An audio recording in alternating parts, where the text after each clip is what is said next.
Good morning mga viewers. Ganito ang bunga ng lemon namin. Ang pataba ko na ginamit. Yung pataba.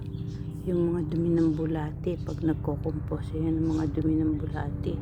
Saka dinidiligan ko yung paligid ng pinaghugasan ng bigas. Binulo ko sa loob ng 1 linggo. Tapos tatakpan nyo, tapos lalagay nyo na sa paligid. Tapos didiligan nyo ng tubig o tubig ulan. Ayan. Hindi ko naman maani kasi napakarami pang nahulog lang yan. Iniintay ko na lang na mahulog. Yung balat ng lemon, pagka pinakuluan yan, nakakaalis ng mantsa ng mga cooking pot, frying pan na stainless.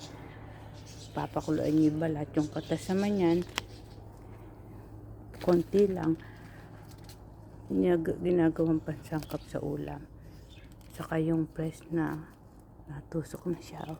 Kaya minsan putas yung mga natutusok ng mga, ito ang magandang itanim kasi may mga tusok-tusok, hindi maaakyat ng ahas.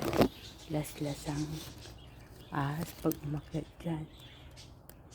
Kaya hindi nyo na kailangan checking kung may ahas yung puno kasi walang mabubuhay na ahas. Yan, ganyan katalim ang mga puno ng talim ng puno ng mga, ayan, tatalim. Natusok na yung lemon. 1 kutsara nito pag nahihirapan kayo huminga, makakagamot.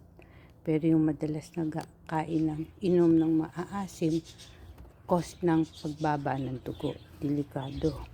Magkakaano kayo, low blood, saka leukemia pag nasobra kayo sa sobrang asim. Pero yung minimum lang, vitamin C, mahusay sa katawan.